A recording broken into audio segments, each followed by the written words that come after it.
Audience ಇಷ್ಟ ಆದ್ರೆ full video ನೋಡ್ತಾರೆ, ಇಲ್ಲ ಅಂದ್ರೆ ನೋಡಲ್ಲ. Hello guys, welcome to KBBS. ನಾನು ಆಶಿಕ್. ನಾನು ಈ ವಿಡಿಯೋದಲ್ಲಿ ಯಾವುದೊಂದು ಅಪ್ಡೇಟ್ ಕೊಡೋಕೆ ಬಂದಿರುವಂಥದ್ದಲ್ಲ, ಆದರೂ ಕೂಡ ಪ್ರತಿಯೊಂದು ಅಪ್ಡೇಟ್ನ ಕವರ್ ಮಾಡಿಬಿಟ್ಟು ಅದ್ರ ಜೊತೆಗೆ ನನ್ನ ಒಂದು ರಿವ್ಯೂನ ಕೂಡ ಕೊಟ್ಬಿಟ್ಟು ಅದ್ರ ಜೊತೆಗೆ ಕನ್ನಡ ಇಂಡಸ್ಟ್ರಿಯ ಸಿಚುವೇಶನ್ 2025 ಎಷ್ಟು ವರ್ಸ್ಟ್ ಆಗಿತ್ತು, 2026ರಲ್ಲಿ ಏನೇನು ಚೇಂಜಸ್ ಆಗಿಬಿಟ್ಟಿದೆ, ಆ್ಯಂಡ್ ನಮ್ಮ ಸುದೀಪ್ ಸರ್ ಆಗಿರ್ಬೋದು, ದರ್ಶನ್ ಸರ್ ಆಗಿರ್ಬೋದು, ಯಶ್ ಸರ್ ಆಗಿರ್ಬೋದು, ಅಥವಾ ಏನು ಅಪ್ಕಮಿಂಗ್ ಬರ್ತಿರುವಂಥ ಧ್ರುವ ಸರ್ಜಾ ಅವರ ಸಿನಿಮಾಸ್ ಆಗಿರ್ಬೋದು, ಅದರಲ್ಲಿ ಏನೇನು ನಡೆಯೋದಕ್ಕೆ ಅಂದರೆ ಅಪ್ಡೇಟಿಂದ ಹಿಡಿದು ರಿವ್ಯೂ ಮಾಡೋದ್ರಿಂದ ಹಿಡಿದು ಏನೇನು ಸ್ಟೆಪ್ಸ್ ನಮ್ಮ ಕನ್ನಡ ಇಂಡಸ್ಟ್ರಿಯಲ್ಲಿ ತೊಗೊತಿದ್ದಾರೆ ಅಂತ ಹೇಳ್ಬಿಟ್ಟು ನಾನು ಕಂಪ್ಲೀಟ್ ಆಗಿ ಈ ವಿಡಿಯೋದಲ್ಲಿ ಮಾತಾಡೋಕೊಟ್ಟಿರೋದು. ಯಾಕೆ ಅಂತಂದರೆ ಗೋಲ್ಡನ್ ಸ್ಟಾರ್ ಅವರು ರೀಸೆಂಟಾಗಿ ಒಂದು ಮಾತಾಡಿರುವಂಥ ವಿಷಯ ಏನಂತಂದರೆ, ದಯವಿಟ್ಟು ಆಡಿಯನ್ಸ್ನ ಬ್ಲೇಮ್ ಮಾಡೋದಕ್ಕೆ ಹೋಗಬೇಡಿ, ಒಳ್ಳೆ ಸಿನಿಮಾ ಮಾಡಿದ್ರೆ ಅವರೇ ಬರ್ತಾರೆ. ಇದುವರೆಗೂ ಮೊದಲಿಂದನೇ ನೀವು ನೋಡಿ, ಓಮ್ ಸಿನಿಮಾ ಎಷ್ಟು ರಿಲೀಸ್ ಆಗಿದೆ, ಅಥವಾ ಕನ್ನಡ ಸಿನಿಮಾ ಇಂಡಸ್ಟ್ರಿಯಲ್ಲೇನೆ ಇರುವಂಥ ಒಳ್ಳೊಳ್ಳೆ ಸಿನಿಮಾನ ಯಾವುದೇ ಆಡಿಯನ್ಸ್ ಆಗಿರ್ಬೋದು, ಕನ್ನಡ ಆಡಿಯನ್ಸೇ ಬೇಕು ಅಂತ ಏನಿಲ್ಲ, ಯಾವುದೇ ಸಿನಿಮಾನ ಅಂದರೆ ಕನ್ನಡದಲ್ಲಿ ಯಾವುದೇ ಸಿನಿಮಾನ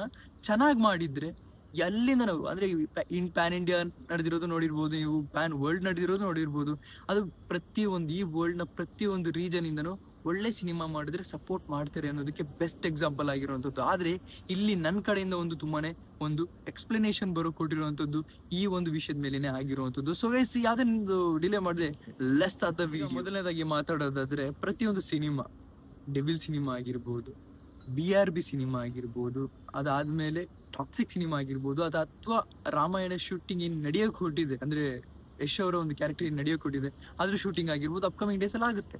ಅದಲ್ಲದೆ ಹೇಳೋದಾದ್ರೆ ಧ್ರುವ ಸರ್ಜಾ ಅವರ ಸಿನಿಮಾನು ಕೂಡ ಕೊಟ್ಟಿದೆ.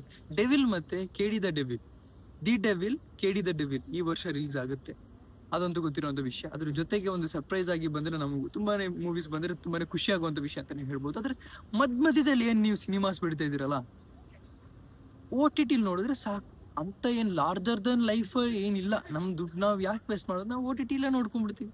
ನೆಟ್ಫ್ಲಿಕ್ಸ್, ಅಮೆಝಾನ್ ಇಂಥದ್ರಲ್ಲಿ ನೋಡ್ಕೋಬೋದು.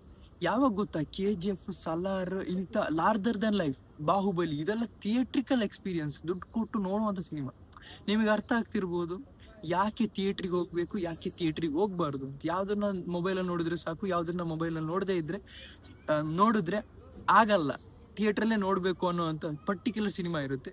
ಒಳ್ಳೆ ಕಂಟೆಂಟ್ ಕೊಟ್ಟರೆ, ಒಳ್ಳೆ ಸ್ಟೋರಿ ಕೊಟ್ಟರೆ, ಇವತ್ತೇ ನೋಡಬೇಕು ಅನ್ನೋವಂಥ ಒಂದು ಸ್ಟೋರಿ ಕೊಟ್ಟರೆ ಜನ ಥಿಯೇಟ್ರಿಗೆ ಹೋಗಿ ನೋಡ್ತಾರೆ. ಜಸ್ಟ್ ರಿವ್ಯೂಸ್ನ ನೋಡಿ, ರಿಯಾಕ್ಷನ್ಸ್ನ ನೋಡಿ ಜನ ಥಿಯೇಟ್ರಿಗೆ ಬಂದೇ ಬರ್ತಾರೆ. ಆಡಿಯನ್ಸ್ ಸಪೋರ್ಟು ತಲಾಂತರದಿಂದನೂ ಕನ್ನಡ ಇಂಡಸ್ಟ್ರಿಗೆ ಇದ್ದೇ ಇದೆ. ಬರೀ ಕನ್ನಡ ಸಿನಿಮಾ ನೋಡೋರು ಮಾತ್ರ ಅಲ್ಲ, ಪ್ರತಿಯೊಂದು ಇಂಡಸ್ಟ್ರಿಯಲ್ಲೂ ಸಪೋರ್ಟ್ ಮಾಡಿದ್ದಾರೆ. ತೆಲುಗು ಇಂಡಸ್ಟ್ರಿಯವರು ಹತ್ತಿರದಿಂದ ಸಪೋರ್ಟ್ ಮಾಡಿರೋವಂಥವ್ರು ಯಾವಾಗಲೂ. ನನಗೆ ಗೊತ್ತು, ಹೇಟರ್ಸ್ ಇದ್ದೇ ಇರ್ತಾರೆ, ಎಲ್ಲಾದ್ರೂ ಹೇಟರ್ಸ್ ಇದ್ದೇ ಇರ್ತಾರೆ ಗುರು. ಈ ಸೌತ್ ಇಂಡಸ್ಟ್ರಿನ ಹೊಡಿಯೋದಕ್ಕೆ ಯಾರ ಕೈಯಿಂದನೂ ಸಾಧ್ಯ ಇಲ್ಲ. ನಿಮಗೆ ನಾನು ಹೇಳ್ತಿರೋಂಥದ್ದು ಅರ್ಥ ಆಗಿರ್ಬೋದು. ಸೊ ಹೀಗಿರ್ಬೇಕಾದ್ರೆ ಒಳ್ಳೆ ಕಂಟೆಂಟ್ ಕೊಟ್ಟರೆ ಅದ್ಭುತವಾಗಿರೋಂಥ ಸಿನಿಮಾ ಕೂಡ ಬರುತ್ತೆ. ಈಗ ನಾನು ಮಾತಾಡೋಕೊಟ್ಟಿರುವಂಥದ್ದು ಟೀಸರ್ನ ರಿವ್ಯೂ ಆಗಿರುವಂಥದ್ದು. ನೀವು ವಾರ್ 2 ಟೀಸರ್ನ ರಿವ್ಯೂ ನೋಡಿರ್ಬೋದು. ವಾರ್ 1 ಬಂತು, ಇಷ್ಟ ಆಗಿರುವಂಥದ್ದು ಯಾಕೆ ಅಂದರೆ ಸ್ಟೋರಿ ಇತ್ತು. ಎಷ್ಟೊಂದು ಸ್ಪೈ ಯೂನಿವರ್ಸ್ನ ಸಿನಿಮಾ ಬಂದು ನನಗೆ ಒಂದು ಇಡ್ಸಿಲ್ಲ. ಪಠಾನ್ ಪರವಾಗಿಲ್ಲ ಅಂತ ಹೇಳ್ಬೋದು. ಆದರೆ ನೀವು ಅದೇ ಕಾರಣಕ್ಕೂ ಕಂಪೇರ್ ಮಾಡಿ ನೋಡಿದ್ರೆ, ಏನು ಸಿನಿಮಾ ಸ್ಟೋರಿ ಅಂತ ಕಂಪೇರ್ ಮಾಡಿ ನೋಡಿದ್ರೆ, ಅದೇ ಕಾರಣಕ್ಕೂ ಸ್ಪೈ ಯೂನಿವರ್ಸ್ ಕ್ರಿಯೇಟ್ ಆಗೋದಕ್ಕೂ ಮೊದಲಿನ ಸ್ಟೋರಿಯನ್ನು ಚೆನ್ನಾಗಿತ್ತು. ಸ್ಪೈ ಯೂನಿವರ್ಸ್ ಆದಮೇಲೆ ವಾರ್ ಮಾತ್ರ ಚೆನ್ನಾಗಿದೆ ಇದು. ಸೊ ವಾರ್ 2 ಅಲ್ಲಿ ಜೂನಿಯರ್ NTR ಅವರ ಎಂಟ್ರಿ ಸಿಕ್ಕಿದೆ. ರಿತಿಕ್ ರೋಷನ್ ಅವರ ಶಾರ್ಪ್ ಲುಕ್, ನಿಜ ಹೇಳ್ಬೇಕು ಅಂದರೆ ತುಂಬಾ ಶಾರ್ಪ್ ಲುಕ್ ಇದರಲ್ಲಿ ಅದ್ಭುತ ಕಾಣ್ತಿದೆ ಅಂತಲೇ ಹೇಳ್ಬೋದು. ನಾನಂತೂ ತುಂಬಾ ಎಕ್ಸೈಟೆಡ್ ಆಗಿದ್ದೀನಿ ಸಿನಿಮಾ ನೋಡೋದಕ್ಕೋಸ್ಕರ. ಆದರೆ ಸ್ಟೋರಿ ಚೆನ್ನಾಗಿರಲಿಲ್ಲ ಅಂದರೆ ತುಂಬಾ ಹೊಡ್ತಾ ಬೀಳುತ್ತೆ. ಈ ಮಲ್ಟಿ ಸ್ಟಾರರ್ ಸಿನಿಮಾ ಅಥವಾ ಮಲ್ಟಿ ಲಿಂಗ್ವಲ್ ಸ್ಟಾರ್ಸ್ ಏನು ಸಿನಿಮಾ ಏನು ಬರ್ತಾ ಇದೆಯಲ್ಲ, ಅದೆಲ್ಲ ಅದಕ್ಕೂ ಒಂದು ಸ್ಟಾಪ್ ಬೀಳುತ್ತೆ ಅಂತಲೇ ಹೇಳ್ಬೋದು. ಯಾವುದೇ ಕಾರಣಕ್ಕೂ ಸ್ಟಾಪ್ ಬೀಳುತ್ತೆ ಅಂತ ಹೇಳೋದಕ್ಕಾಗಲ್ಲ, ಯಾಕೆಂದರೆ ಬಂದೇ ಬರುತ್ತೆ.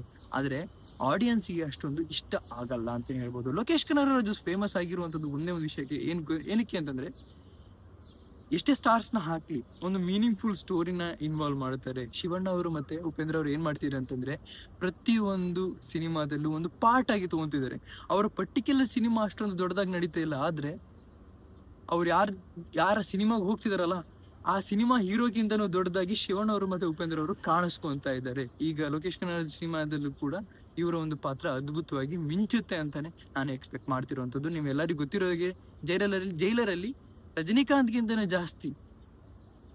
ಅವ್ರಿಗಿಂತನೂ ಜಾಸ್ತಿ ಶಿವಣ್ಣ ಅವ್ರನ್ನ ಇಷ್ಟಪಟ್ಟಿದ್ದಾರೆ ಅಂದರೆ ಜಸ್ಟ್ ಇಮ್ಯಾಜಿನ್ ಮಾಡಿ. ಇಷ್ಟೇನೆ ಪ್ರೀತಿ ಅಂದರೆ ಇಷ್ಟೇ, ಆಡಿಯನ್ಸ್ ಪ್ರೀತಿ ಕೊಡ್ತಾನೆ ಇರ್ತಾರೆ, ತಗೊತಾನೆ ಇರಬೇಕು. ಆದರೆ ಇಷ್ಟ ಆದರೆ ಅಂತ ಇದನ್ನು ಅಕ್ಸೆಪ್ಟ್ ಮಾಡುವಂಥ ಜವಾಬ್ದಾರಿ ನಮ್ದಾಗಿರುವಂಥದ್ದು. ಆ್ಯಸ್ ಎ ಯೂಟ್ಯೂಬರ್ ಆಗಿ ಆಡಿಯನ್ಸ್ ಇಷ್ಟ ಆದರೆ ಫುಲ್ ವಿಡಿಯೋ ನೋಡ್ತಾರೆ, ಇಲ್ಲ ಅಂದರೆ ನೋಡಲ್ಲ. ಇದು ವಿಷಯ ಆಗಿರುವಂಥದ್ದು. ಸೊ ಗೈಸ್ ಇದಿಷ್ಟು ನನಗೆ ಹೇಳಕ್ಕಿದ್ದು. ನೀವೇನು ಅನ್ಸುತ್ತೆ ಅಂತ ದಯವಿಟ್ಟು ಕಮೆಂಟ್ ಸೆಕ್ಷನ್ ತಿಳಿಸಿ ಅಂತ ಹೇಳ್ತಾ ಇವತ್ತಿನ ವಿಡಿಯೋ ಇಷ್ಟು. ನಿಮ್ಮ ಲೈಕ್ ಮಾಡಿ, ಶೇರ್ ಮಾಡಿ, ಚಾನಲ್ ಸಬ್ಸ್ಕ್ರೈಬ್ ಮಾಡಿ. Keep watching. Love you all. Piece.